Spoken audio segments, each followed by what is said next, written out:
Ok, nossa gravação iniciou. Então, oficialmente, né, bem-vindos ao nosso sexto encontro ao vivo da disciplina de Arquiteturas para a Internet do Futuro, tá bom? Nós vamos começar, então, verificando se alguém tem alguma dúvida, ficou alguma dúvida, alguma coisa que queira acrescentar do trabalho, alguma coisa da disciplina, algo que está perturbando você, que você queira perguntar. Daqui a pouco a gente vai falar, né, que eu já estive conversando com vocês no grupo, sobre as atividades atrasadas, quando vocês vão ter uma noção de nota de quem já entregou e tudo mais, tá? Primeiramente, eu quero ver isso. Alguém tem dúvida, tem alguma coisa que queira estar perguntando?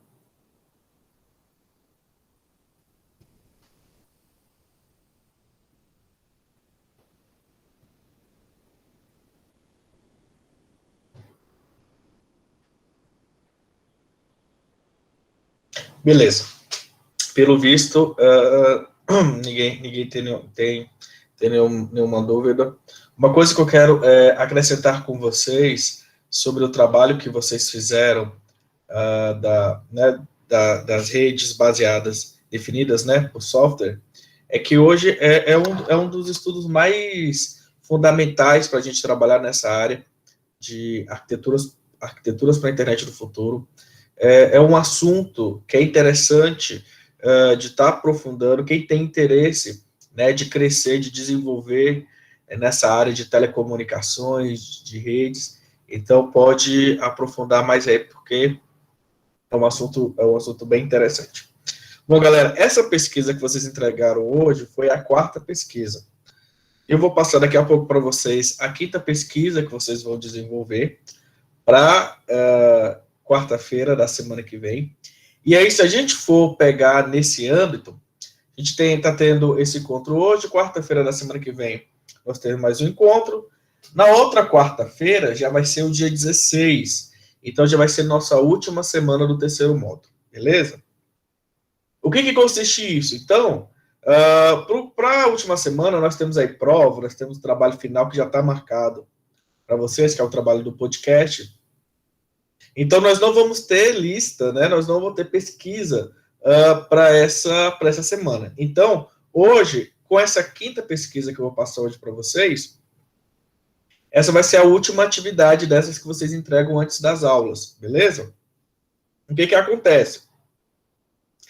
Vamos voltar lá para o nosso planejamento. No nosso planejamento, consistia um seminário de 30 pontos, que vocês pediram, né, para ser substituído por prova, que a maioria optou por isso. Então, nós vamos ter uma prova de 30 pontos sobre todo o conteúdo. Outros 40 pontos da disciplina é para esse trabalho final do podcast que vocês estão desenvolvendo, e os outros 30 pontos estavam dedicados para essas atividades que vocês iriam desenvolver durante a disciplina, né, que são essas pesquisas que vocês estão fazendo e entregando antes das aulas. Ok. Se nós temos 30 pontos para cada pesquisa, ou melhor, nós temos 30 pontos para essas atividades de pesquisa, e nós temos aí 5 pesquisas desenvolvidas, o que isso vai interferir para a gente? Vai interferir, então, que cada pesquisa que vocês fizeram vai valer 6 pontos, beleza? Então, nós temos 30 pontos para essa parte das atividades, essas pesquisas que vocês estão entregando antes da aula, né? 5 pesquisas realizadas, que é contabilizando que vocês vão entregar na semana que vem. Então, cada pesquisa vai ter um valor de 6 pontos, beleza? Então, esse é o valor total e diante do que vocês fizeram, é lógico, né? Nem todo mundo vai ficar com 6 pontos, que isso vai de acordo com o que você entregou, com a consistência do seu trabalho e mais. Beleza. E aí, como a gente tem um valor muito alto, eu acho interessante somente dar a oportunidade de recuperar essa atividade para aqueles que não conseguiram fazer ou que não tinham noção, né, do quão valioso seria esse trabalho. Então, o que vai acontecer?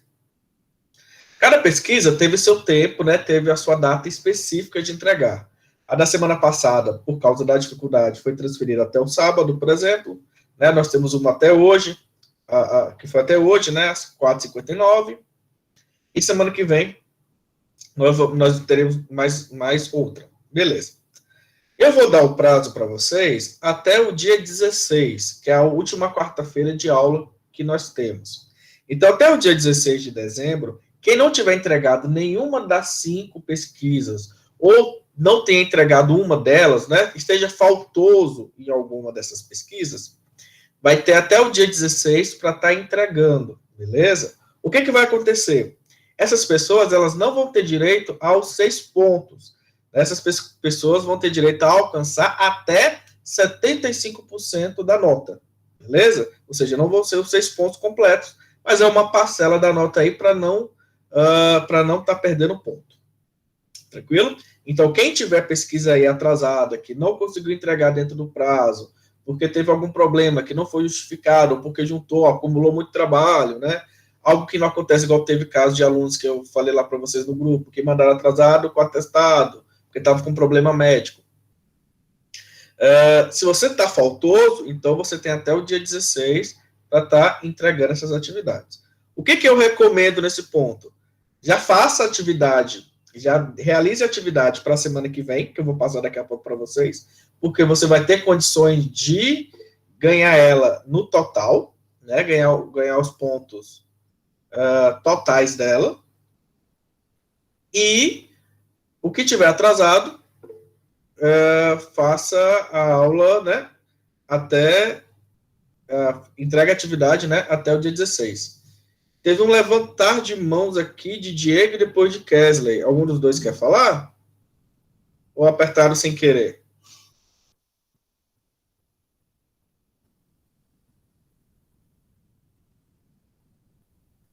Diego, Kesley.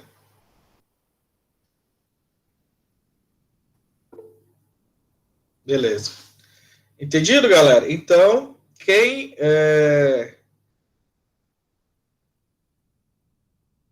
Beleza, Diego. Então, quem tiver com atividade atrasada aí, tem condições de conseguir ainda 75%, enviando até o dia 16. Tranquilo? Alguma dúvida sobre as atividades atrasadas? Quem não está com atividade atrasada, está de boas. Melhor ainda que só vai ter mais uma atividade para estar fazendo. Alguma dúvida? Felipe, eu tenho uma dúvida aqui. Fala, Lucas. Então, quer dizer que cada trabalho vai valer, então, agora 75% da nota?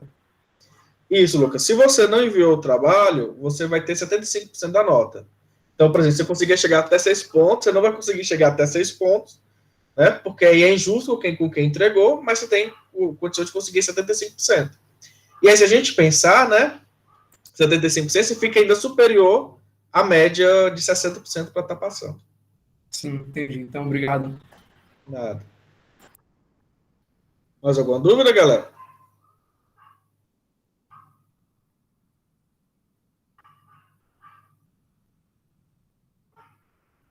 Ok. Bom, outra coisa que me foi perguntado é quanto uma noção das notas, das atividades, essas coisas todas. Ok? Como eu queria primeiro conversar com vocês sobre esses trabalhos atrasados, né?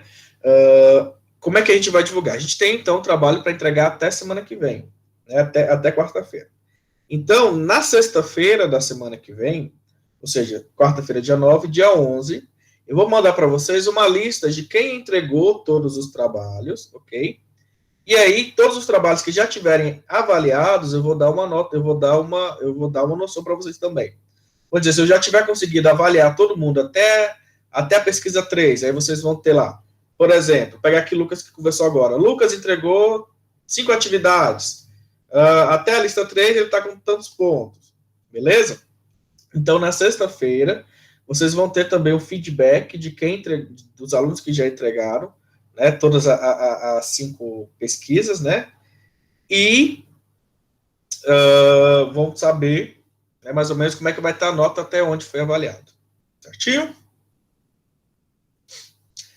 Outro ponto que eu queria tocar com vocês lembrando que no dia 16 é a nossa entrega do trabalho final, certo? Vocês vão ter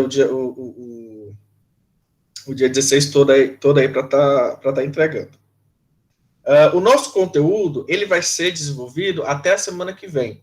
Então, o último conteúdo que nós vamos estar tratando da disciplina é na semana que vem, dia 9, que vai ser o conteúdo de arquiteturas de internet das coisas. E aí, para a última semana, que é a semana do dia 16, no dia 16 nós vamos fazer uma revisão geral de todo o conteúdo, abordando tudo aquilo que vai cair na prova, tá bem? Tudo aquilo que possa vir a cair na prova, tá? Antes dessa aula do dia 16, desse encontro ao vivo do dia 16, eu vou também enviar para vocês uma lista de exercícios para ajudar vocês a estar revisando o conteúdo, lembrando tudo do que a gente falou e tendo uma noção do que vai ser cobrado na prova. E aí vem o nosso último compromisso, que é a questão da prova, certo? Eu não queria colocar a prova de vocês, eu não gostaria de colocar a prova de vocês no dia 16, para que no dia 16 a gente pudesse revisar o conteúdo com calma e vocês também tivessem um dia tranquilo para tá entregando o trabalho final de vocês, que é o podcast, essas coisas todas. E aqueles também que estão corrigindo as pesquisas, né, atrasadas também, conseguirem entregar.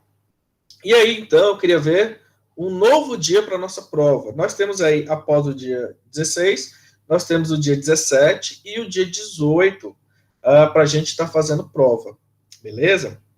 E aí, eu quero ver com vocês, primeiro, quem prefere fazer a prova na quinta ou na sexta. Lembrando que a gente vai também conseguir negociar o horário, como aconteceu a negociação do horário, por exemplo, com a turma de arquitetura e organização de computadores, tá? Só que esse horário sempre é a partir das 5 horas, que é o horário que eu posso dedicar tranquilamente para disciplinas, tá? Então, eu vou criar aqui agora um formulário, só um momentinho, e nele nós vamos decidir primeiro se a gente faz a prova na quinta ou faz a prova na sexta, beleza? Lembrando que quinta é o dia 17 de dezembro e sexta é o dia 18 de dezembro. Lara, eu falei agora há pouco, o valor da prova vai ser 30 pontos. São 30 pontos de prova, 30 pontos dessas atividades que vocês estão desenvolvendo e 40 pontos do trabalho final, que é o podcast. Só um momentinho aqui, galera. Se tiver mais alguma pergunta, pode estar colocando aí também, enquanto eu crio aqui o formulário. Felipe, a prova vai ser 24 horas igual às outras disciplinas? Não, Lucas, a prova ela vai ser dentro de um intervalo de tempo específico, tá? Então, por exemplo, vocês vão ter 2 horas de prova para vocês estarem executando, até porque não é uma prova tão complexa. E aí, né, por exemplo, o cálculo, por exemplo, é uma prova complexa, que a gente quer disciplina de programação, são provas mais complexas, essa é mais tranquila de fazer. Então, vocês vão ter 2 horas. Por exemplo, de 5 a 7 da noite, a prova está disponível para estar sendo realizada. Beleza? Beleza. Quem já fez disciplina comigo, e quem fez arquitetura, por exemplo, a gente vai utilizar o mesmo ambiente que eu utilizo nas disciplinas, né, das atividades remotas que eu utilizava anteriormente, sala de aula, que é o Socrative. Tá? Gilberto perguntou um negócio aqui, só um momentinho.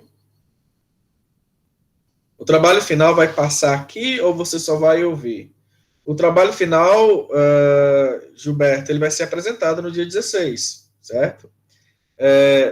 Então é interessante, a gente vai reunir no dia 16.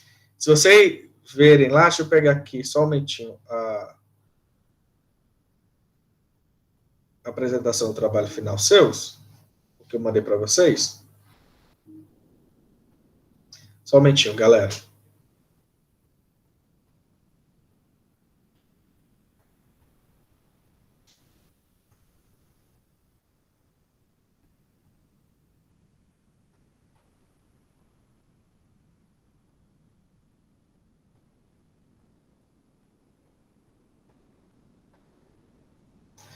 Ok, deixa eu só...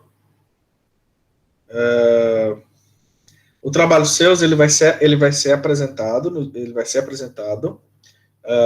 dia 16, para a gente estar escutando, né, e discutindo um pouco sobre a abordagem. Após essa apresentação do trabalho seus no dia 16, é que a gente vai executar a revisão. Beleza, Gilberto? O que pode acontecer no dia 16 é que, por exemplo, para facilitar um pouco a vida suas, talvez até às 5 horas não deu tempo de vocês conseguirem subir isso no ambiente, gerar isso online e tal, para disponibilizar lá no Classroom. Se tiver dado algum problema até às 5 horas, vocês não tiverem conseguido disponibilizar ainda no Classroom, não tem problema de passar e depois do nosso encontro ao vivo, vocês disponibilizarem lá, beleza? Mas ele tem que estar pronto para 5 horas, para vocês estarem passando, até porque é algo interessante, né, para não ficar perdido. E aí depois a gente vai fazer a nossa revisão. Tá bom? Tiver mais alguma dúvida, galera? Pode ir colocando aí.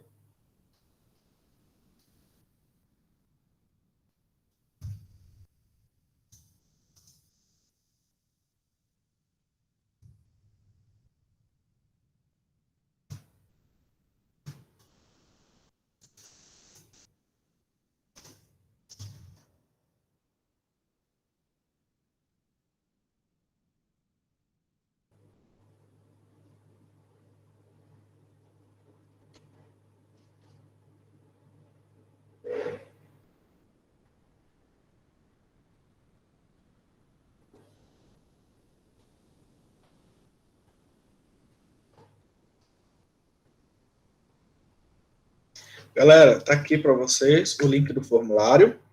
Nós temos, então, 17 pessoas aqui, tá? 18 comigo. Então, vou esperar aí as 17 respostas.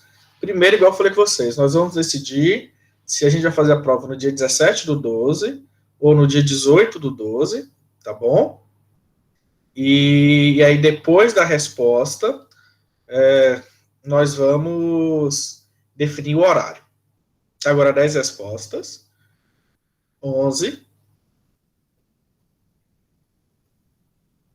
Tá funcionando, Giovânia. Várias pessoas estão conseguindo acessar. Beleza. 13 pessoas. Vamos lá, galera. Faltam mais 4 respostas aqui para a gente estar fechando. 14.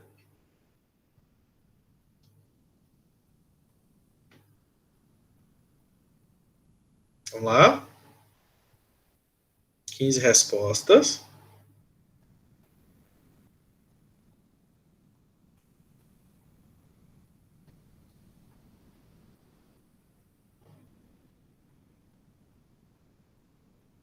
Aquiles, não precisa de login.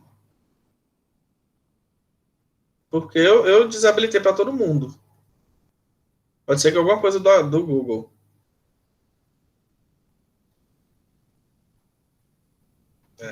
Você deve estar cheio de vírus aí, então.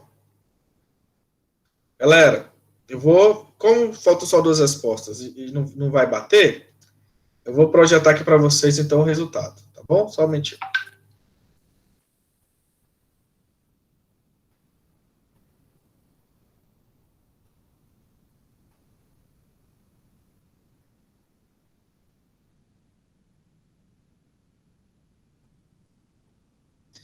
Galera, então, olha aí, ó. 60% a 40%, certo?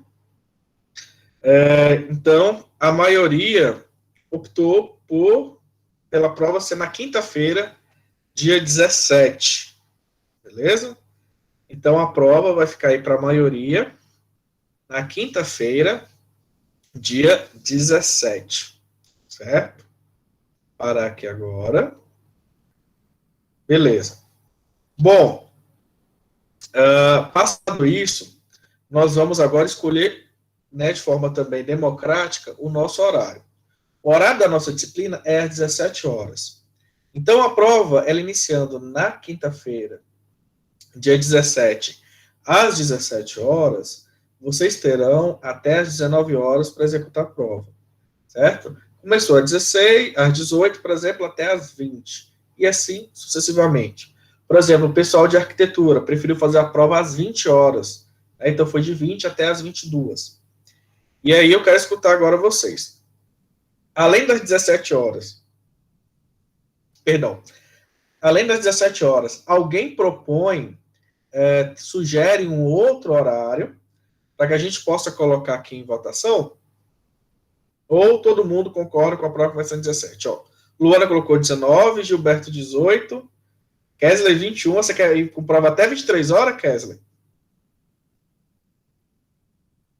Kesley não dorme, não. Ou melhor, né? Ele dorme até 5 horas da tarde. Então, eu vou colocar aqui para vocês, galera, as sugestões que apareceram para ficar melhor a votação. Continuar às 17, beleza? Às 18, às 19 e às 21, que foi essa ideia aí de Kesley.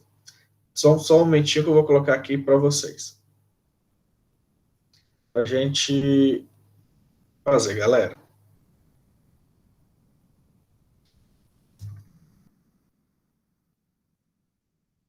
O nosso horário normal das 17 horas. Próximo horário colocou aí 18, 19 horas. E esse horário aí, quase virando a noite aí que Kesley colocou, das 21. Só um momentinho agora. Vou colocar aí, vou enviar aí para vocês.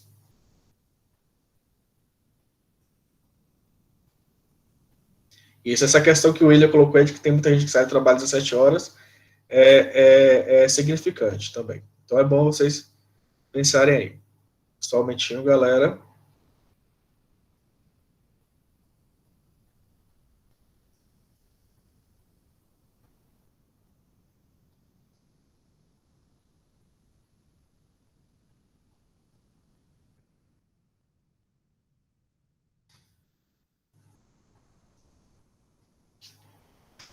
Pronto aí, galera. Podem votar.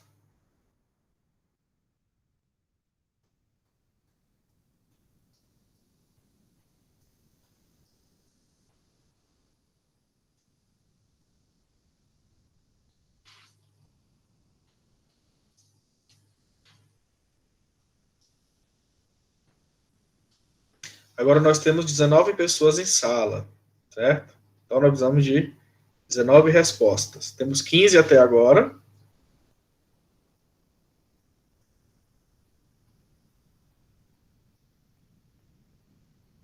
Vamos lá?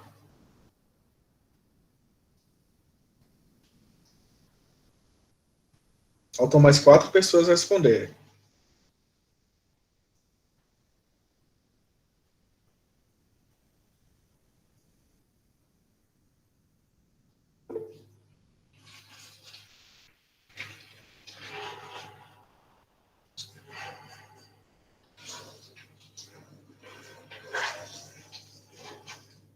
Dezesseis respostas.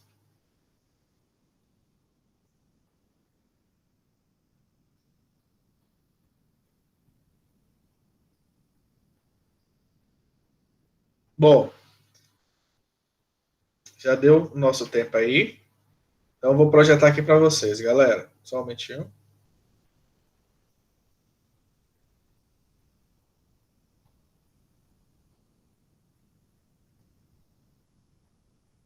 Então, olha aí, ó. Foram 16 respostas que nós tivemos. E a maioria optou, como estava, né, demonstrando aí no bate-papo, pelo horário das 18 e uma parte pelo horário das 19. Então, acaba que a prova indo das 18 até as 20, esse pessoal aí, ó, que preferiu o horário das 19, consegue chegar em casa um pouquinho a tempo aí e visualizar, né? Ainda conseguir fazer, ainda ter pelo menos uma hora e meia de prova, tá bom?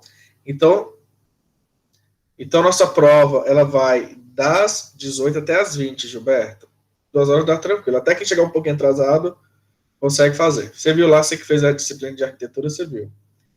Se tiver algum problema de consistência em rede, essas coisas todas, né? De sistema, alguma coisa, Durante esse tempo eu vou estar ativo com vocês e a gente vai conversando, tá bom? Então, assim, galera, a prova vai ficar das 18 às 20, tá? Se tiver algum problema, a gente vai conversando durante a prova, isso não tem problema, mas nós precisamos deixar alguma coisa organizada. Se tiver problema seu com conexão, se tiver problema do sistema, igual teve em alguns casos, de sistema reiniciando, isso tudo a gente vai conversando durante a prova, né? Eu vou estar ativo no WhatsApp de plantão, né, para qualquer dúvida. Se tiver que estender prazo, tempo de horário, a gente estende, a gente vai negociando, mas, a princípio, ele vai ficar nesse intervalo, tá bom? Das 20, ou perdão, das 18 até as 20 horas. E aí a gente vai, qualquer coisa, qualquer problema, a gente vai conversando, tendo um problema ou outro, a gente vai resolvendo, tá bom? Eu sei que é São Gilberto, de Luana, né, que queria um pouquinho mais extenso, mas aí qualquer problema que tiver, a gente vai resolvendo durante a aplicação. Mas aí ela vai ficar, então, nesse horário das 18 às 20. Então, a gente recapitular nossa última semana. Nós vamos ter o trabalho na quarta-feira, dia 16. Vocês vão apresentar o trabalho. Depois da apresentação, nós fazemos uma revisão do conteúdo. A revisão vai ser com base nas dúvidas suas, né? Podem ter gerado através da disciplina, através das listas que vocês vão desenvolver. E aí, na quinta-feira, então, dia 17, nós temos a nossa prova, que vai ir das 18 até as 20 horas, tá bom? E aí eu vou estar ativo no celular, qualquer problema que tiver, a gente vai conversando, a gente vai resolvendo por lá, tá bom? E aí entra na questão de prova final. A nossa semana de prova final, ela é na outra semana, de dezembro, e ela vai do dia 21 ao dia 23, tá bom? E aí, para resolver a vida de todo mundo, na sexta-feira, dia 18, no mais tardar no sábado, dia 19, vocês já vão ter todas as notas suas, tudo já colocado no Cajuí, tá bom?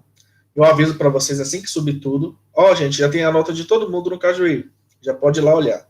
Porque todos os trabalhos, né, finalizaram dia 16, até aqueles que vieram atrasados, e a prova no dia 17. A prova, você já vão ter, finalizou a prova, você já vão ter uma noção mais ou menos do que você acertou, do que você errou. E aí, então, no dia 18, dia 19, no mais tardar dia 19, a gente tem uma noção se alguém ficou de recuperação ou não na disciplina. Caso alguém tenha ficado de recuperação na disciplina, a nossa recuperação, aí eu quero que vocês anotem, vai ser no dia 22 de dezembro, tá bom? Na terça-feira, para dar tempo da pessoa saber o que está, da gente sentar, a gente conversar e tudo, organizar, e também ter tempo de corrigir com calma o que cada um fez. Essas pessoas que, porventura, venham a ficar de prova final, aí eu vou conversar a parte, vou reunir a parte com elas e defino horários de aplicação de provas, essas coisas todas, tá bom? Porque aí vai ser uma coisa que vai se encaixar de forma mais específica para essas pessoas. Pode deixar, Kesley. Vou corrigir com calma tudo que vocês fizeram, tá bom? E não, igual tem um professor no doutorado que ele tem uma frase que eu gosto muito dele. Eu não estou aqui para reprovar ninguém. Quem reprova é você, né? Você reprova se você quiser. Então, fez um trabalho bacana, desenvolveu algo, né? Bem, conseguiu pegar uma base para fazer a prova, né? Não tem porquê a gente ter receio, tá bom? Mas aí, esses eram, né, os compromissos que eu queria definir com vocês. A questão da entrega das atividades atrasadas, para quem está faltando alguma, né, a questão da nossa revisão, da apresentação do trabalho final, a questão, né, de uma noção das notas que vocês estavam querendo saber, definição de data da prova e horário, e aviso sobre a prova final, tá bom? Desses conteúdos, dessas coisas que nós conversamos agora, que nós abordamos, tem alguma dúvida ainda persistente em vocês, alguma coisa que vocês queiram perguntar, que não ficou claro ainda?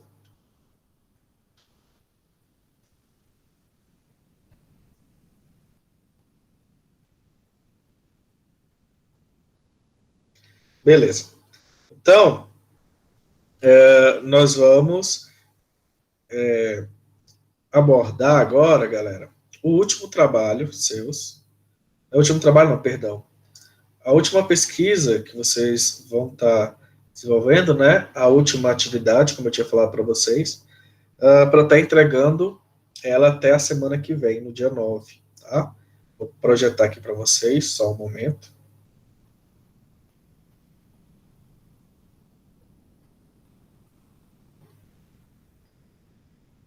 Tá aparecendo aí para todo mundo?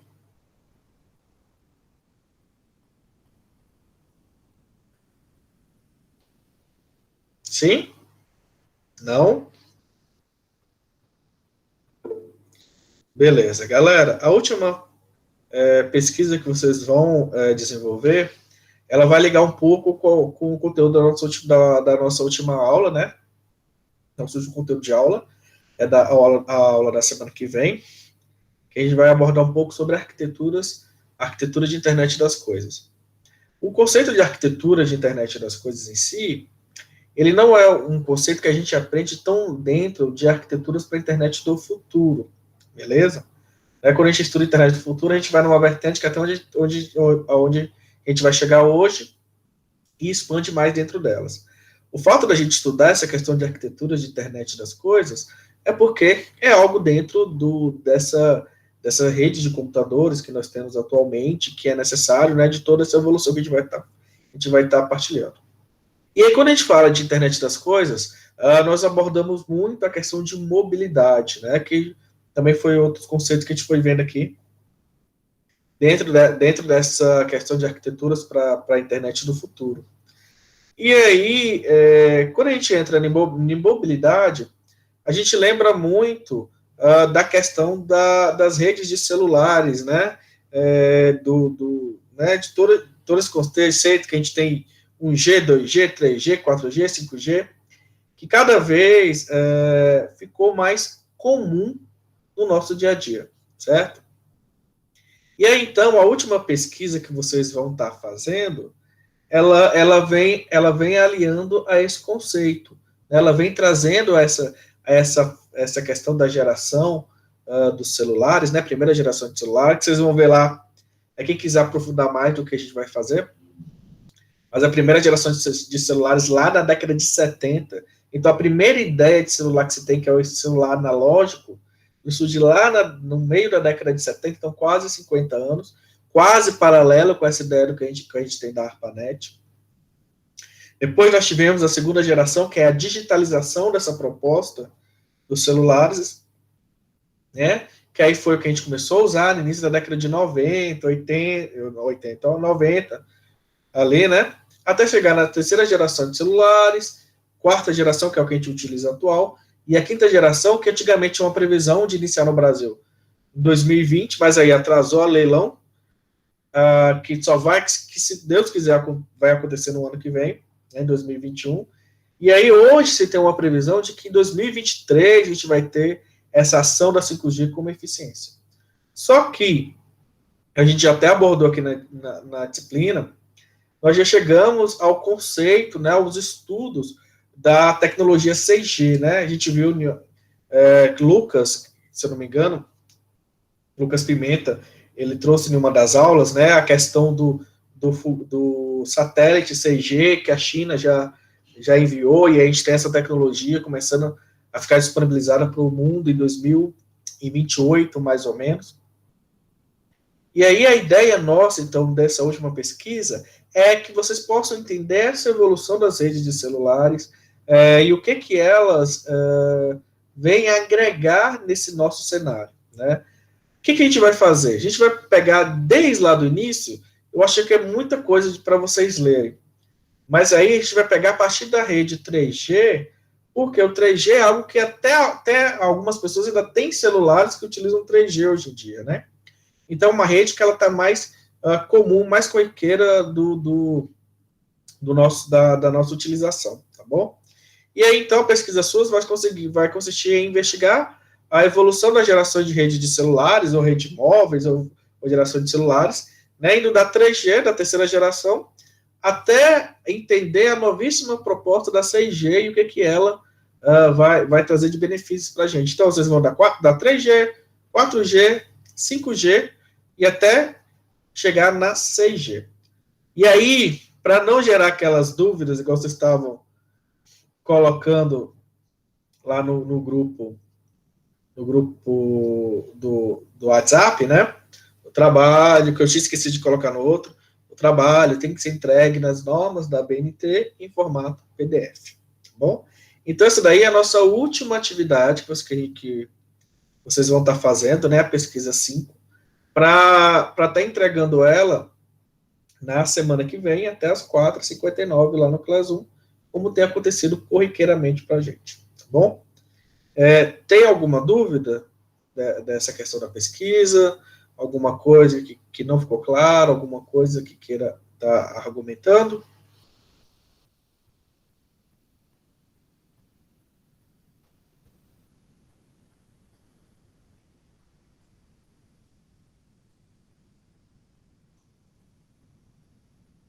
Beleza, então, pelo jeito ficou claro para todo mundo.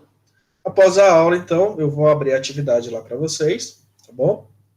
Para que vocês possam, então, estar enviando. Vou parar aqui a apresentação.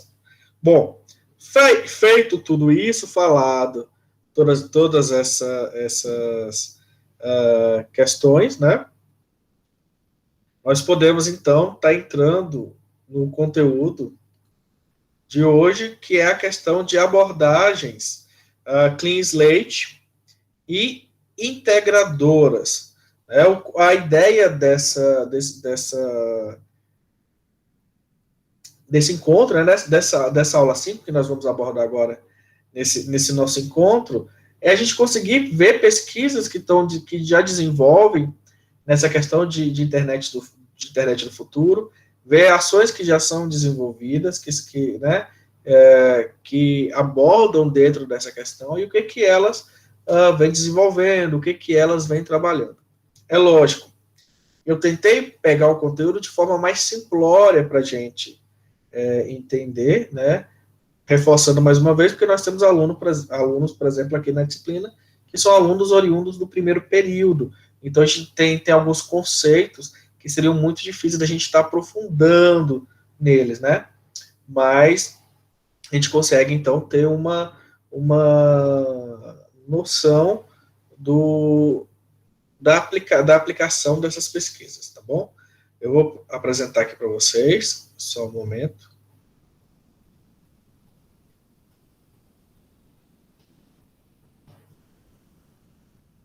Tá aparecendo aí para todo mundo?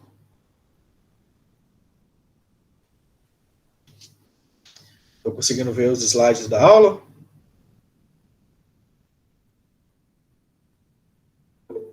Beleza. Galera, seguinte, então a gente vai iniciar aqui, vai ser bem tranquilo essa nossa conversa, é uma coisa mais expositiva. E aí, para a gente dar continuidade, abordar sobre o assunto, uma coisa que é... Opa, passei bastante aqui. Uma coisa que é importante da gente estar relembrando o que é a abordagem Clean Slate, que é o que define essa proposta de internet do futuro, e o que é a abordagem evolucionária. Por que eu quis, mais uma vez, desmistificar isso daqui para vocês? É porque, quando a gente fala do problema que a gente tem na arquitetura de internet, no nosso dia a dia, vocês forem jogar lá soluções, isso, aquilo, né, para resolver esses problemas, muitas vezes podem sair para vocês resoluções, abordagens, melhorias que não são propostas de internet do futuro, mas apenas uma melhoria da arquitetura atual. E isso aí entra, então, em abordagem evolucionária. Então, é muito importante que a gente fixe isso. Quando a gente quer propor, né, essa ação de internet do futuro, né? Nós estamos falando de uma abordagem clean slate, que ela quer, na verdade, substituir essa arquitetura atual por uma nova arquitetura totalmente reconstruída. E aí, então, surgem as propostas de outras arquiteturas, que são as arquiteturas para a internet do futuro, beleza? Quando a gente apenas faz uma coisa para resolver um problema na arquitetura TCP, isso e aquilo, nós estamos tendo uma abordagem evolucionária. Então, quando nós trabalhamos com a internet do futuro, nós estamos trabalhando com uma abordagem clean slate, tá bom? E aí, a abordagem clean slate, ela é baseada através de uma questão. O que é questionado para se definir esses trabalhos no clean slate? Ela faz o seguinte questionamento: com o que sabemos hoje, né, todos esses problemas que nós temos e todas as tecnologias que nós temos disponíveis aí, né, todos os problemas que nós temos com a arquitetura de internet atual e as tecnologias que nós temos disponíveis, se fôssemos começar novamente com uma abordagem clean slate, o que significa isso? Uma abordagem do início, uma abordagem do zero, uma abordagem refazendo tudo. Como projetaríamos uma infraestrutura de comunicação global? Então, quando nós falamos em abordagem clean slate, né, nessa base da internet do futuro, nós queremos projetar, então, arquiteturas que vão trazer para a gente uma infraestrutura de comunicação global, utilizando todas as tecnologias que nós temos disponíveis hoje, atendendo, né, todas as necessidades que nós temos das redes hoje, que estão cada vez mais mercadológicas, né, cada vez mais também aplicadas nessas ações científicas, e resolvendo, então, todos os problemas que a arquitetura atual não consegue resolver. Então, o clean slate, ele não é só fazer uma arquitetura dentro da sua casa, não é você propor uma mudança dentro do seu escritório, né, e uma rede nova para você trocar um dado ali no laboratório de pesquisa, não. Então, quando nós trazemos essa abordagem clean slate, nessa ideia de arquiteturas para a internet do futuro, nós estamos falando de uma infraestrutura global. Então, nós precisamos falar de uma infraestrutura que aborda todo o nosso universo. E aí, quando nós, então, trazemos esses requisitos clean slate, vocês vão ver que é muito próximo do que nós vimos lá, né, nos encontros anteriores, quando a gente abordava o requisito de internet do futuro, porque a internet do futuro é baseada em clean slate. E aí, então, para responder aquele questionamento, né, que foi colocado anteriormente, quais pontos foram definidos para direcionar os pesquisadores dentro das propostas de arquiteturas baseadas nessa abordagem? Eu preciso ter uma arquitetura que ela tenha robustez, ela tenha disponibilidade, ela tenha suporte a nós móveis. O que são os nós? São dispositivos móveis, né, que possam estar em qualquer lugar. Ela seja economicamente viável e rentável. E aí esse rentável em destaque, galera, porque cada vez mais nossas redes, elas estão mercadológicas, então quem aborda um trabalho em cima da rede, né, quem tem algo mercadológico em cima da rede também quer ter vantagens financeiras ao aplicar ela, né, ao aplicar o trabalho, o serviço a partir dela. Tenha uma gerenciabilidade com segurança, e aí isso é uma coisa muito interessante, porque, pensem, se a gente só evolui, né, pegando aquela abordagem evolucionária, se a gente só evolui o que a gente tem na arquitetura TCP/IP, então nós vamos ter uma base dos problemas já existentes, e nós vamos só evoluindo em cima deles, né, vendo mudanças, o que vai transformando em cada evolução. Agora, quando nós criamos novas redes, novas arquiteturas, novas propostas, que é essa ideia do clean slate, o que vai acontecer com essa questão da segurança? Nós vamos estar trazendo novos problemas que antes não existiam, e que precisam ser resolvidos com segurança. Por quê? Porque são novas soluções. Então, novas soluções também criam novos problemas. E aí, eu preciso estar atento para gerenciar esses problemas que vão ser criados nessas novas arquiteturas. E perceber que muitas vezes eu vou ter problemas que são diferentes dos problemas que eu tinha anteriormente, porque eu estou trazendo uma solução totalmente nova. E o próximo ponto, que a gente também já até discutiu isso, internet do futuro, é que ela precisa ser evolutiva, ou seja, eu preciso ter condições de estar expandindo o trabalho com ela, evoluindo o trabalho com ela, né, para que eu não precise ficar toda hora propondo novas arquiteturas, tá bom? E aí, dentro de abordagem Clean Slate, eu vou trazer para vocês duas abordagens, certo? Que é a ETARC, que vocês estão vendo aí.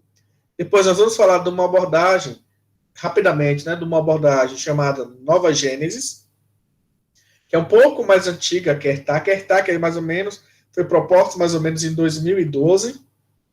E aqui no Brasil, é uma que a gente mais referencia, mais utiliza nos estudos comparativos, essas coisas todas. A Nova Gênesis é uma arquitetura proposta mais ou menos em 2008, beleza? Depois de falar dessas duas arquiteturas, nós vamos estar abordando uma proposta de uma solução integradora que quer alinhar as arquiteturas que têm surgido com a arquitetura atual de internet que nós temos, para que a gente não tenha um custo tão alto, uma complexidade tão alta. Essa proposta integradora, ela é uma proposta de uma dissertação de mestrado desse ano, de 2020, lá da Universidade Federal de São Carlos. Quer dizer que só existe essa proposta integradora? Não, existem outras tantas propostas integradoras também. Esse é só um exemplo que nós vamos trazer aqui, por ser bem atual, para estar discutindo. Da mesma forma, das abordagens Clean Slate, é só a ETAC e a Nova Gênesis que existe? Não, existem outras, né? Mas foram duas abordagens mais simples da gente conseguir discutir aqui em sala, que é mais tranquila, né, de conversar, como está falando com vocês, obedecendo, né, até onde a gente pode aprofundar no conteúdo, e também por serem abordagens bem discutidas. Mas nós temos outras tantas abordagens, ainda aqui no Brasil, abordando a Clean Slate, no mundo todo, né? Como nós vimos também na aula passada. Nós temos várias outras também que utilizam. Então, depois de trabalhar, da gente falar dessas duas abordagens e falar da abordagem integradora, nós vamos ver um projeto da Bahia que chama Bamboo Network, que é um projeto que eu acho que é muito mais próximo da nossa realidade, quanto Norte Mineiros, né, porque acho que essa realidade baiana, Norte Mineiro ali está muito próxima. E aí é uma proposta de testes, uma ação de um grupo de pesquisa, né, lá na região metropolitana de Salvador, que fizeram uma rede metropolitana para fazer alguns testes de arquiteturas para a internet do futuro. Então, a gente vai desenvolver, né, esse próximo metade agora do nosso encontro, visualizando essas abordagens, Clean Slate, abordagens integradoras, e também falando um pouco dessa proposta lá do Bamboo Network, tá bom? Então, galera, o ETARC, né, essa arquitetura ETARC, como eu falei para vocês, ela é uma arquitetura de 2012, baseada, né, no paradigma Clean Slate, e ela utiliza o conceito, né, de redes definidas por software, que foi a pesquisa que vocês entregaram hoje. Por ser baseado no conceito de redes definidas por softwares, ela aplica, né, essa separação de plano de controle e o plano de dados, né, sendo então uma implementação, e aí ela tem uma implementação que a gente vai chamar de modelo título-entidade. Esse é o primeiro ponto que é interessante vocês guardarem. Então, quando nós trabalhamos com a arquitetura ETAC, nós trabalhamos com o modelo que a gente chama de modelo título-entidade, onde a nomeação e endereçamento, né, são baseados em uma forma independente de topologia, definindo o título do inglês title, né, que identifica unicamente uma identidade, uma entidade.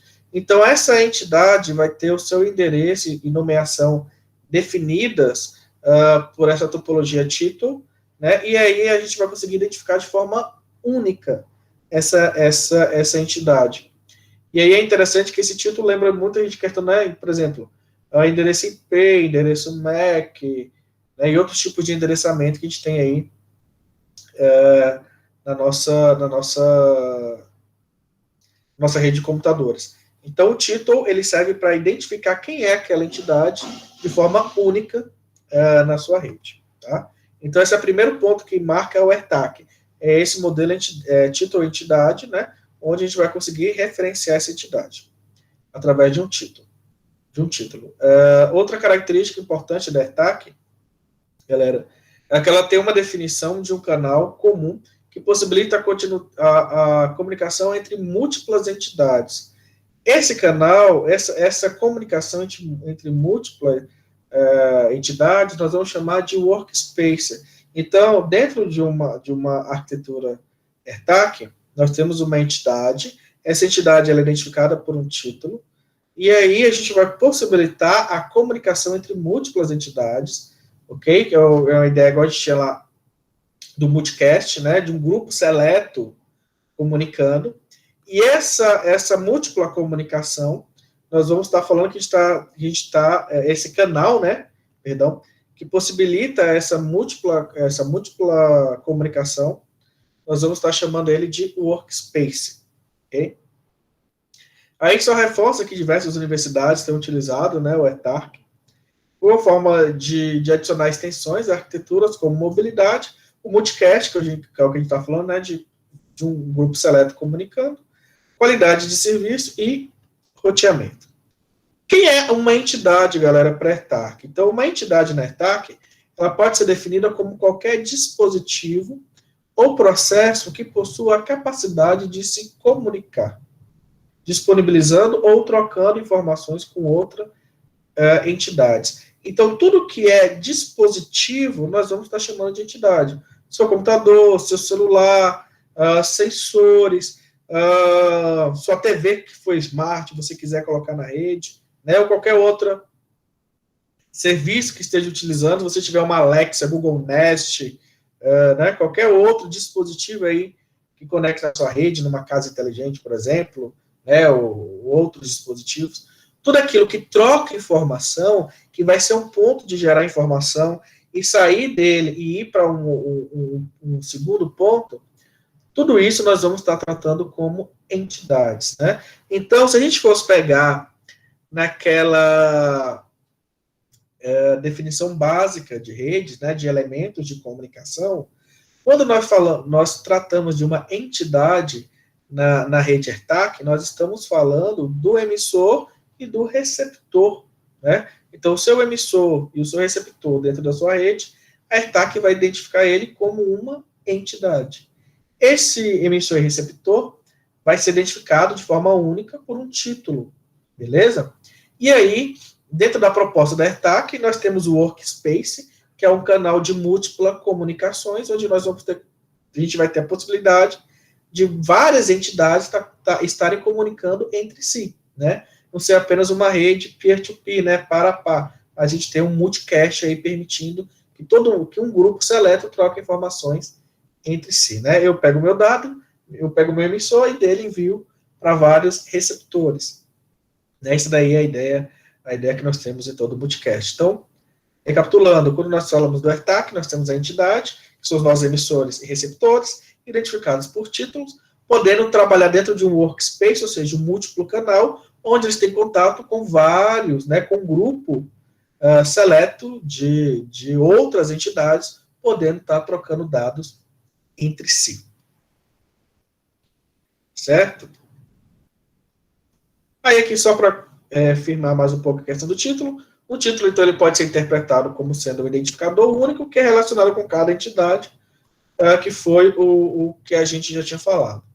A comunicação, então, entre as entidades da AirTag ocorre através de workspace, né? Os domínios que são definidos. E aí, a entidade, ela pode estar disponibilizando informações, né? Realizar a troca de informações com outras entidades. Aqui nós já falamos um pouco sobre o que é o workspace. E aí, uma coisa que é interessante da gente pegar aqui, ó.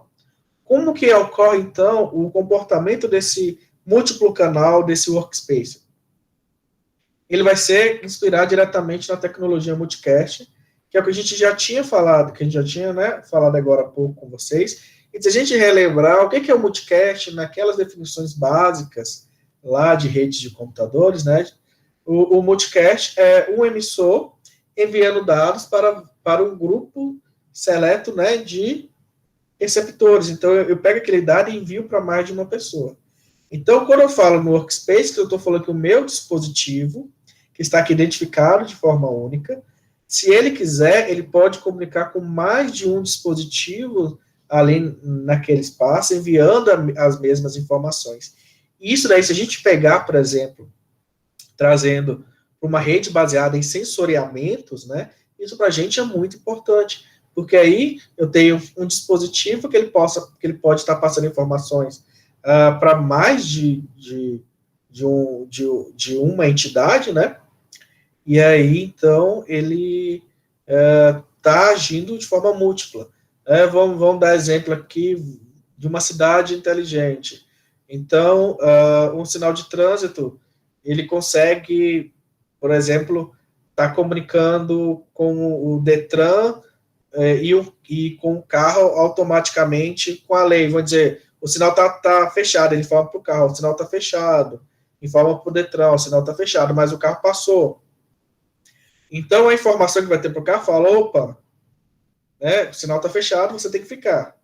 O Detran, o sinal estava fechado agora, mas o carro X passou, o Detran automaticamente gera multa. E aí outras coisas que a gente pode estar fazendo.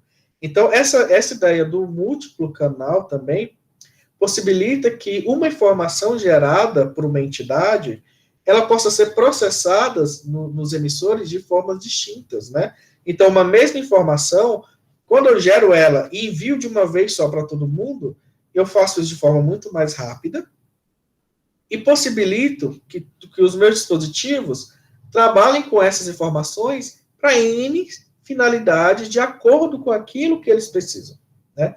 Então, essa daí é uma proposta bem interessante, porque eu diminuo o tráfego de dados, e isso faz também com que eu barateie a minha solução, né? Porque eu não estou tendo custo operacional para gerar uma informação para cada receptor que eu tenho ali, né? Para cada entidade receptora. Eu estou gerando uma informação de uma única vez e mando para todo mundo que tem contato comigo, ou para aquele grupo, né, da rede que tenha contato comigo. Essa é uma grande vantagem dessa proposta da arquitetura AirTag. Tá? E aí, para que o workspace, galera, ele possa estar funcionando, perdão, a gente tem um ambiente de controle, o que eu dou mais título Services, né, que é o DTS.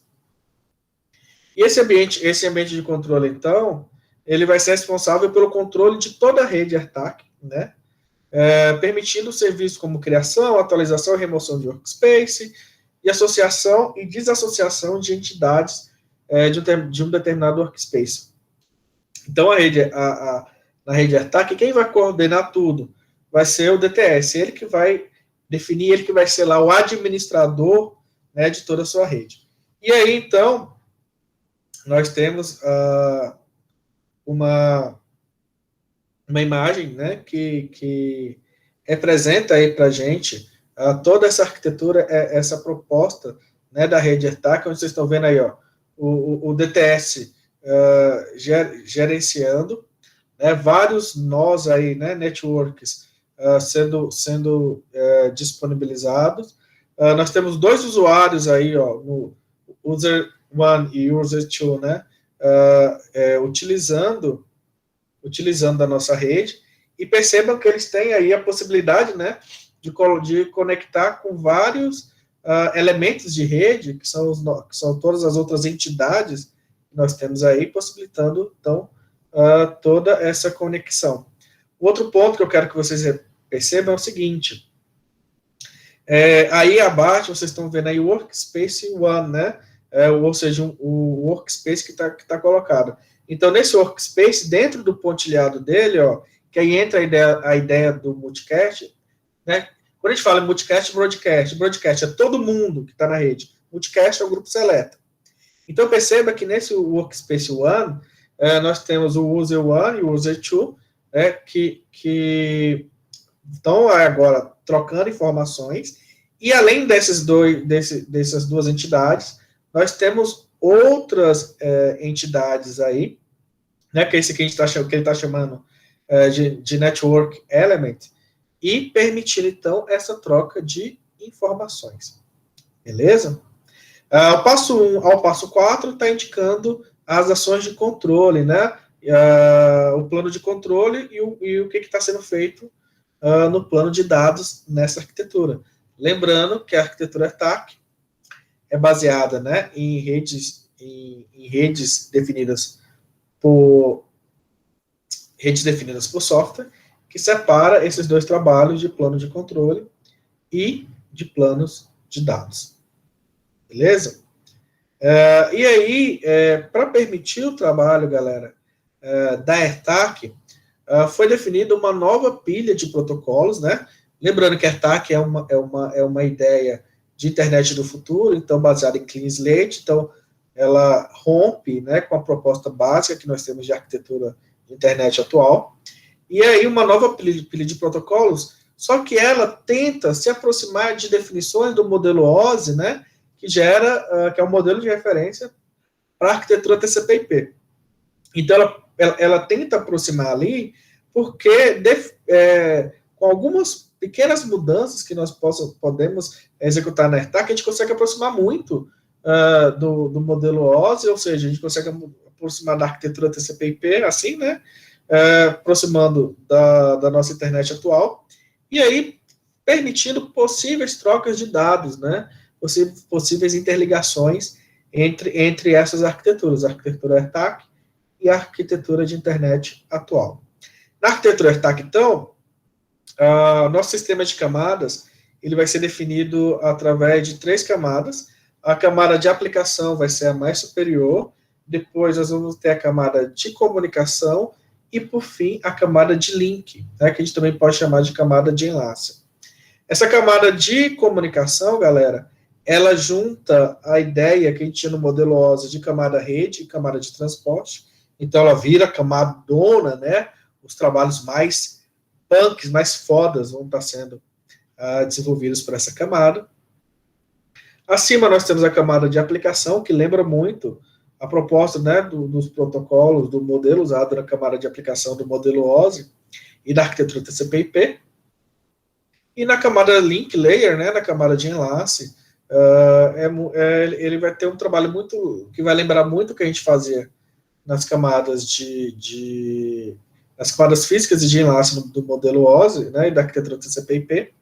E aí nós vamos ter o READ, né, que é o nosso cabeçalho, que ele não vai receber mais o nome de cabeçalho, né, ou de READ, mas ele vai receber o nome de título, né, da entidade, porque é ele que vai identificar de forma única quem é essa entidade na nossa rede.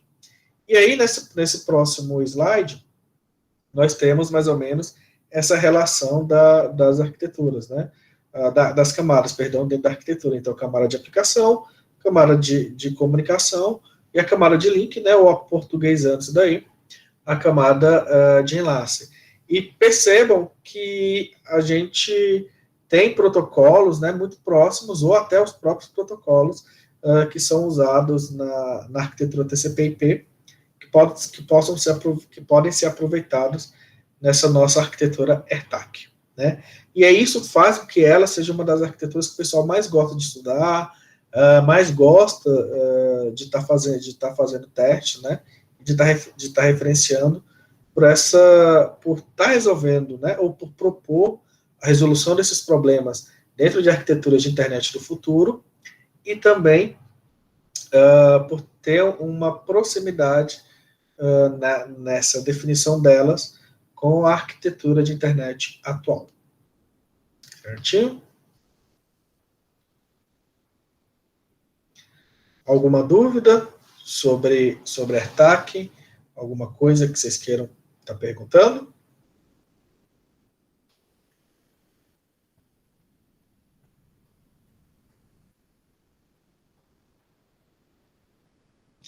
Ok, galera, então nós vamos falar da outra arquitetura que nós temos aí, que é a Nova Gênesis.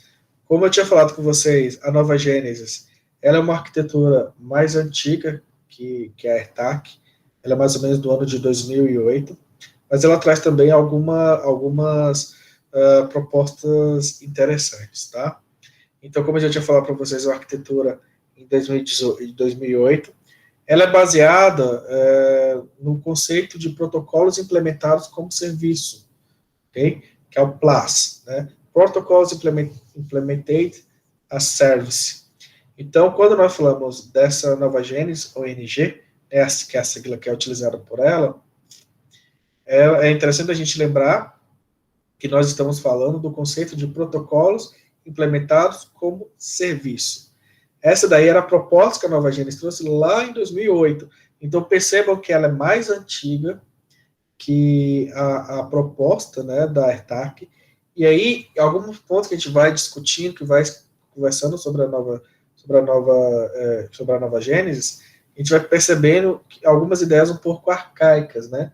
E aí provando até mais do porquê que a AirTAC é uma das mais aplicadas. É o que não desvaloriza a questão da Nova Gênesis aí, ok? E aí, por trabalhar, galera, nesse conceito, né, de protocolos implementados, a gente fala que ela vai trabalhar com o padrão publish, né, de publicar e de sobrescrever, né, o que está sendo visualizado. Somente, está sendo trafegado, galera, somente um. A Nova Gênesis, ela é baseada em 4 conceitos principais. Então, ela vai ser baseada em nomeação, identificação e localização, serviços e contratos, e proxies, gateways e controladores. Então, a Nova Gênesis, a definição do trabalho com ela vai basear nesses 4 conceitos principais. Eu tenho que nomear, eu tenho que identificar e localizar, eu tenho que ter noção dos serviços e contratos que estão sendo desenvolvidos, e eu vou ter o apoio, então, de proxies, gateways e controladores. E aí, mais uma coisa que é interessante de perceber aqui na Nova Gênesis, né, que essa proposta dos proxies, gateways e controladores, é que a gente vê o quanto que ela é uma proposta antiga, né, porque se a gente pegar aquelas ideias de arquitetura para a internet do futuro, como nós viemos falando ao longo da disciplina, nós vimos que em alguns momentos eles tendem também a querer eliminar essa necessidade de proxies e de gateways, né? Então a gente até percebe o quanto que essa Nova Gênesis é uma proposta tão antiga, né? Se a gente for pegar 2008, então é uma proposta de 12 anos atrás. Essa nomeação, né, que são os nomes autos verificáveis, a resolução de nomes e cache de redes, ele trabalha com nomes de linguagem natural e nomes simples, ok? Então, o que é isso, nome de linguagem natural e nome simples? O nome de linguagem natural é o nome que possui significado para a gente, né? Já o nome simples, ele vai ser obtido como resultado de uma aplicação de um nome natural através de uma função hash, gerando um nome autoverificável. O que significa isso, galera? Ele vai pegar um nome natural, que é o nome como a gente está denominando, a forma como está dando uma etiqueta, vamos dizer assim, para aquela comunicação, para aquela mensagem, e vai transformar ele num nome um pouco mais simplório, mais simplificado, para estar sendo referenciado na transmissão de dados, e assim possibilitando a resolução do trabalho. É como se eu pegasse, por exemplo, vou dar um exemplo para vocês, igual meu nome, Felipe, né? É o nome natural, aí vai ser identificado por FLP. Então, eu sei que Felipe vai ser definido por FLP, e essa mensagem X que está sendo, então transmitida. Então, o fato também de transformar o nome de linguagem natural para um nome mais simples, permite um tráfego de dados mais rápido e também um gerenciamento muito mais facilitado, né? Porque eu não preciso trabalhar com nomes tão distintos, eu coloco ele dentro de um padrão que está sendo colocado ali, está sendo trabalhado. Outro ponto da nova Gênesis é a questão de identificação e localização. Então, o identificador da nova Gênesis é o nome que vai especificar unicamente uma entidade entre outras. Então, perceba que aqui na nova Gênesis, eles também utilizam o conceito de entidade para definir os nossos dispositivos, né, os nossos emissores e os nossos receptores. Né? Então, a identificação e a localização é um identificador que vai especificar quem é esse dispositivo para mim, né, entre os outros, enquanto o localizador vai ser um nome que vai indicar a posição que esse dispositivo se encontra, né, denotando, então, uma noção de distância entre os nossos dispositivos, ou seja, as nossas entidades de um mesmo espaço de nomes. Ou seja, já identifiquei minhas entidades com nomes simples para ficar mais fácil o tráfego entre elas. Agora, eu estou identificando, essa aqui é a minha entidade X, essa aqui é a minha entidade Y, e eu estou também definindo a localização delas. E aí, isso, galera, vai influenciar em vários aspectos, porque eu vou poder calcular o atraso dessa minha transmissão, ou seja, o tempo que vai demorar para trafegar de uma entidade X até a entidade Y. Eu vou perceber se eu consigo chegar até essa entidade também, né, se eu tenho alcance até ela, lembrando que a nossa internet do futuro, basicamente, muita coisa é definida através de redes wireless, né, então tem esse alcance também que é colocado. E aí, então, a identificação e a localização, eles são dois pontos fundamentais na nova Gênesis, por isso, porque eu vou conseguir identificar quem é essa minha máquina, e vou conseguir saber onde essa máquina está. Se a gente fizer um comparativo com a AirTAC, essa identificação e localização é o que na AirTAC eles chamam lá de título. O título, né, em inglês. Os serviços e contratos, então, o que isso define na nossa nova Gênesis? O serviço ele é qualquer entidade conectada à arquitetura que visa processar, trocar ou armazenar informações. Então, o primeiro ponto, serviço é todo mundo que quer comunicar, né, que quer trocar informações dentro da minha arquitetura. Então, eu tenho a minha arquitetura colocada ali. Então, qualquer entidade que queira trocar informações, elas vão ser entendidas pela Gênesis como alguém para executar um serviço com ela. Beleza?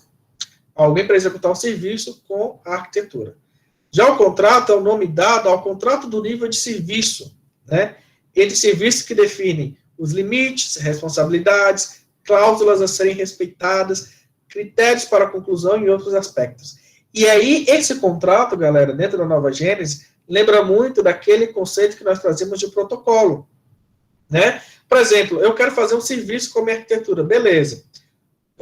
Eu estou aqui conectado à minha arquitetura, então eu vou executar serviços com ela. Ok, qual o nível de serviço que você quer fazer comigo? O que você quer operacionalizar comigo? Beleza, eu quero fazer um upload e um download, ok. Quais os limites que são impostos para esse tipo de ação que a entidade quer fazer comigo? Quais as responsabilidades que essa entidade deverá ter dentro da arquitetura ao executar esses serviços? Né, as cláusulas que vai estar respeitando.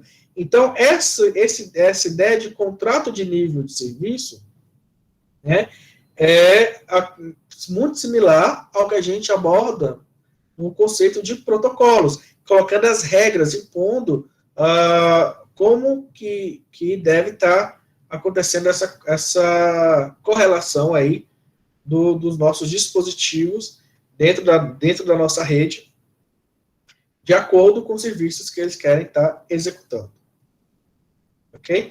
E aí, por fim, né, dos quatro padrões, das quatro definições básicas que nós temos da nova Gênesis, nós temos a questão dos proxies, dos gateways e dos controladores.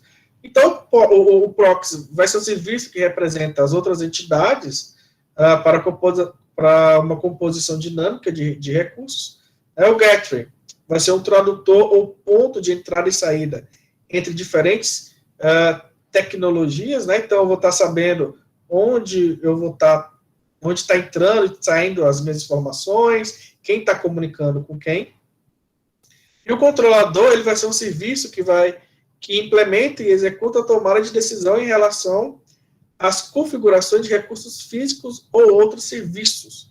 Ou seja, ele vai basear no que é definido, né, no conceito de redes definidas por software, e aí vai impor, então, o que eu vou precisar de recursos físicos das minhas redes, do meu dispositivo, ao executar determinado serviço ali dentro, e também o quanto que eu vou estar utilizando deles no encaminhamento de quadros, nas trocas de pacotes de dados. Aqui, galera, para a gente finalizar essa parte da Nova Gênesis, nós temos uma ideia de uma estrutura de pacote de Nova Gênesis, certo? Para quem não fez ainda, pelo menos a disciplina de rede, pode ficar um pouco difícil da gente estar entendendo, tá? Mas eu quero chamar a atenção para vocês nesse ponto ali que ele está chamando de fragmentação. Olha lá.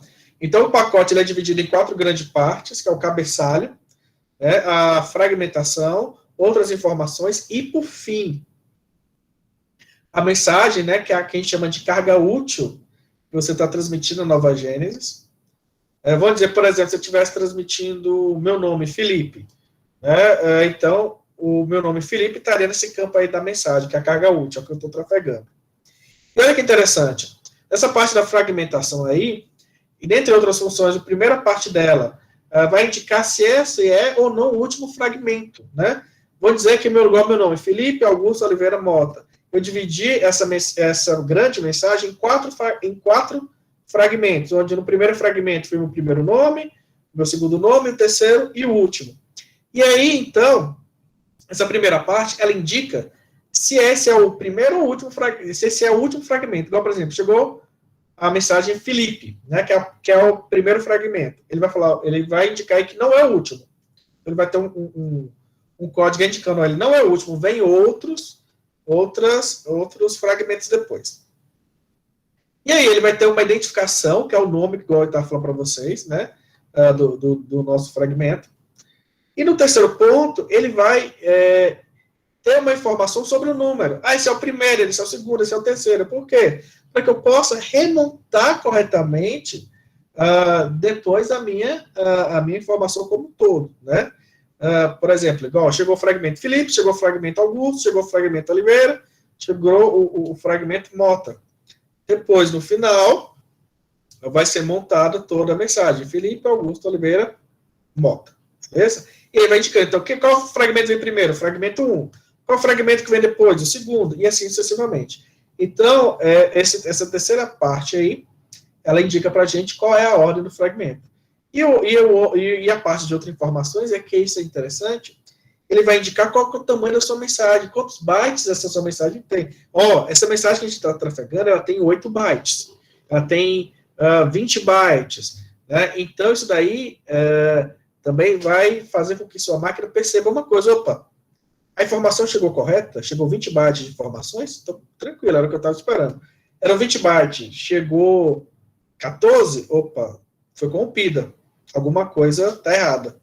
Eram 20 bytes, chegou 25, então tem ruído nessa informação, tem coisa errada. Então, essa parte do tamanho da informação permite isso daí para a gente. Beleza? Essa daí é uma ideia da arquitetura Nova Gênesis. Beleza, galera? Alguma dúvida?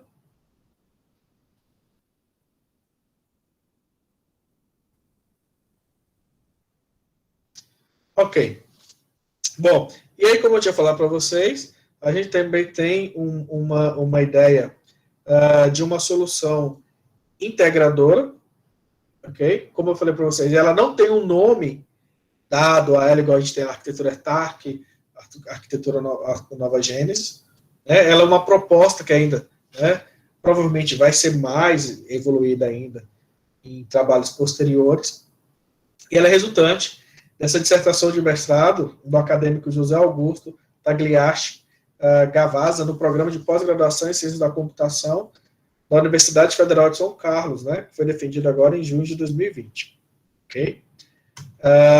Eu não conheço ele, não é alguém do meu ciclo mas dentre as pesquisas que eu fui fazendo para a gente montar a disciplina aqui, como eu falei com vocês, foi uma proposta mais atual que eu encontrei para a gente discutir.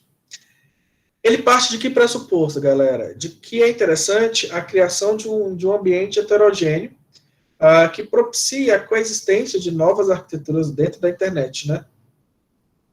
E aí isso seria proposto através da infraestrutura da rede atual, né? Através de uma solução plausível, né, como uma forma de evolução para a internet. Eu vou ler aqui para ficar mais claro. Então, a criação de ambiente heterogêneo que propicia a coexistência de novas arquiteturas de internet através da infraestrutura de uma rede atual. Apresenta-se como uma solução plausível como forma de evolução para a internet, pois mantém a atual infraestrutura existente há 50 anos e ainda possibilita a utilização dessa mesma infraestrutura para o tráfego de pacotes de outras arquiteturas hoje em desenvolvimento. Essas arquiteturas são segmentadas e ilhadas, né, que é as ideias de ilhas e segmentos que nós vimos na aula anterior, né, quando a gente estava falando dos testes físicos com redes definidas por software. Então, basicamente, a ideia dele é fazer essa integração. Eu vou utilizar a estrutura que eu tenho atual, ou seja, não vou gastar tanto para mudar essa minha infraestrutura, mas eu vou tocar no tráfego de pacotes, permitindo que a minha infraestrutura atual converse com outras arquiteturas, ok? E aí eu não tenho a necessidade de fazer uma mudança tão grande em toda a infraestrutura que eu tenho. E aí o que ele faz, galera? Dessa forma, então, a proposta ela vai ser aplicada em X. Algumas pessoas vão chamar só de X, outras pessoas de XP. Ok? Porque a gente vai colocar também o point lá nesse conceito. O que é um X ou XP, galera? Ele é um ponto de intercâmbio que vai permitir a interligação de redes autônomas, bem como a troca de tráfego de dados e conteúdos entre elas. Então, são pontos autônomos onde nós conseguimos conectar nossos dispositivos. Ok? São points que a gente consegue estar ligando. Então, esses pontos, a ideia dele é focar nesses pontos de intercâmbio entre os vários dispositivos que nós já temos na nossa rede, né? A gente pode trazer como um ponto de intercâmbio, por exemplo, o access point que você tem na sua casa, onde você tem aí sua TV, seu celular, né, seu computador, colocar, então, dispositivos distintos. E aí, por esses pontos de interconexão, já possuem toda uma estrutura de rede, né? Lembrando que não é só access point, um exemplo desses pontos, né? Mas nós podemos ter outros tipos de pontos existentes. Então, voltando. Por esses pontos já existirem toda uma infraestrutura de rede para a realização de encaminhamentos e que já estão conectados a diversas redes, isso possibilita ao mesmo realizar o encaminhamento de pacotes de arquiteturas de internet do futuro, funcionalidade hoje que não são existentes nesses pontos. Então, a ideia é mexer diretamente nesses pontos de interconexão, fazendo com que eles consigam entender os pacotes que são transmitidos por dispositivos baseados, né, em arquiteturas de internet do futuro, nessas novas arquiteturas de internet do futuro. E aí, coloquei até em destaque para vocês, então, essa solução dele integradora, ela quer tocar diretamente nesse ponto de troca de tráfego, né, da internet convencional, e aí ele até propõe, né, a mudança de XP para FXP ou FXP, não sei o nome como ele tá abordando na fala, mas uma ideia de que esse ponto agora de interconexão, ele também seria um ponto de interconexão com conceitos do futuro, né? E aí, então, a ideia dele baseia-se muito nessa questão. Vamos pegar os nossos pontos de interconexão, esses pontos, vários pontos de acessos de dispositivos diferentes que nós temos, né?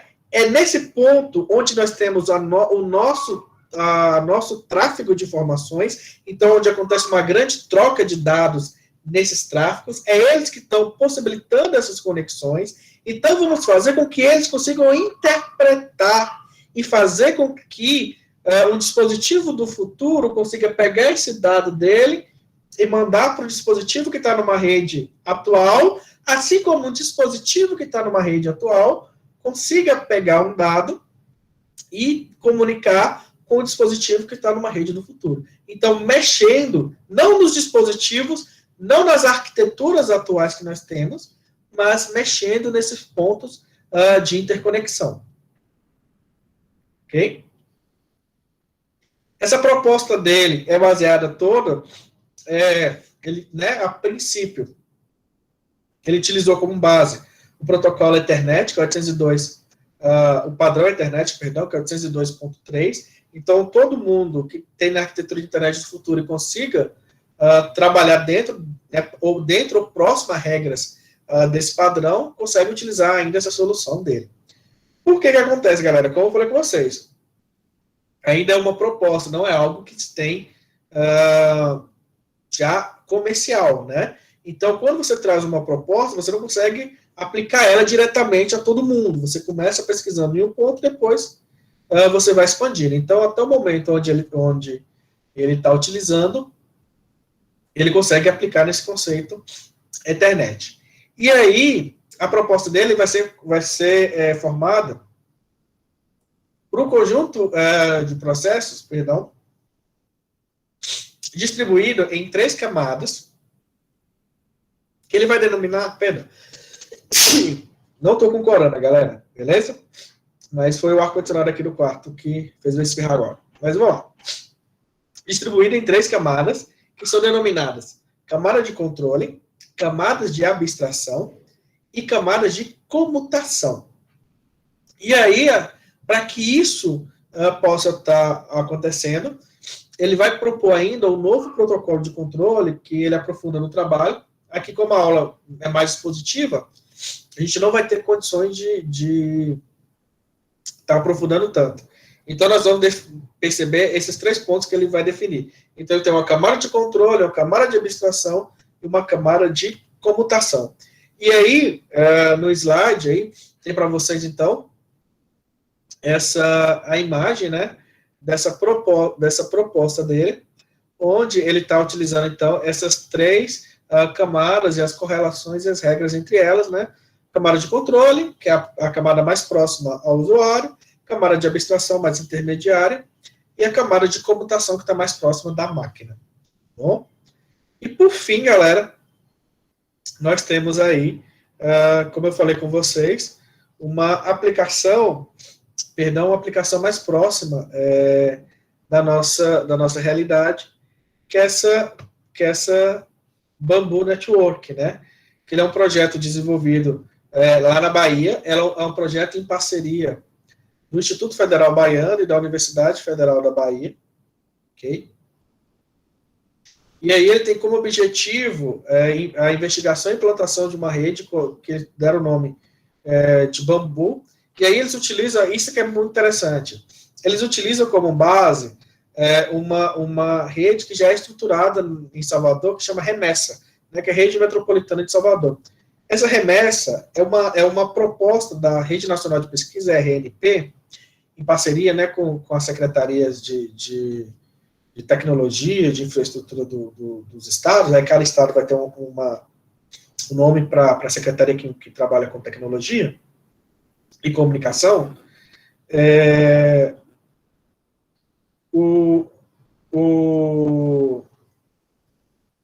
Essa remessa, né, essa proposta, ela é baseada em redes comunitárias de educação. E aí, cada rede metropolitana no Brasil, depois, se vocês quiserem pesquisar, joga lá na RNP, o REDCOP, em cada região metropolitana do Brasil, nós temos uma remessa dessa aplicada para possibilitar, né, que projetos sejam desenvolvidos, sejam pesquisados ali. Então, eles aplicam essa Bamboo Network através dessa rede metropolitana em Salvador para fazer as pesquisas. E aí, como é que eles desenvolveram o trabalho? Eles desenvolveram o trabalho baseado em 6 etapas. Foi instalar uma ilha de experimentação na Universidade Federal da Bahia, construir um ambiente de experimentação metropolitano, né, para agir de forma coordenada em federação com a rede de experimentações nacionais. Eles trabalharam com a criação de uma infraestrutura, né, de comunicação que vise a implementação de laboratórios remontantes compartilhados nas instituições baianas. que tem vinculação que utilizam a rede metropolitana da remessa, né? Depois, eles propuseram a criação de técnicas e estratégias para otimização e aperfeiçoamento de redes virtualizadas, criar um ambiente de capacitação sobre tecnologias habilitadoras do conceito de redes definidas por software, e, por fim, demonstrar o potencial, né, da Bambu através de 3 aplicações pilotos nas instituições ligadas a essa rede metropolitana de Salvador, que é a remessa. Aí, no final do slide, tem um link, né, no próprio PDF também, vocês podem estar clicando, ou copiando e jogando, no navegador, para conhecer mais desse projeto.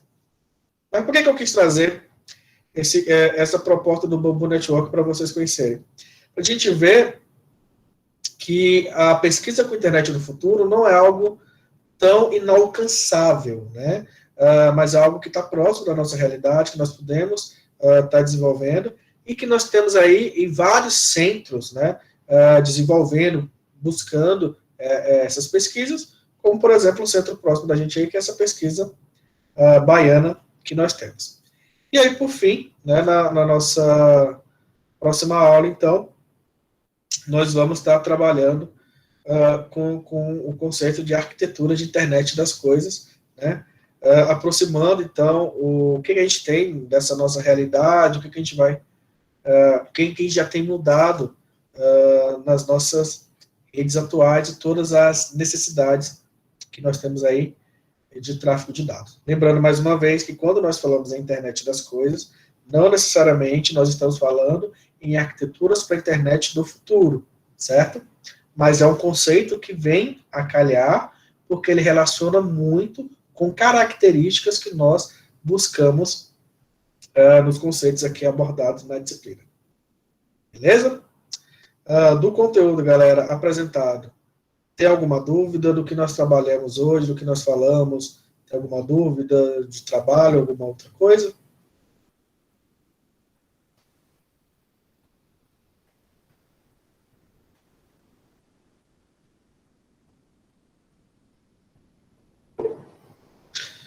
Ok. Então, beleza, galera. Esse era o conteúdo que nós tínhamos para estar trabalhando hoje. Né? Eram algumas questões mais expositivas. Se vocês quiserem, vocês podem falar aqui para mim ou lá no WhatsApp. Eu posso mandar no grupo lá também, né, no Classroom, essa dissertação e os artigos, né, que propõem o ERTAC e o Nova Gênesis, se vocês tiverem a curiosidade de estarem conhecendo também. Beleza? Então, no mais, eu agradeço a presença de vocês aqui, quem ficou até agora. Qualquer dúvida ou outras coisas a gente discute lá pelo WhatsApp. E a gente se encontra aqui, então, na próxima quarta-feira, às 5 horas. Beleza? Abraço aí para todo mundo.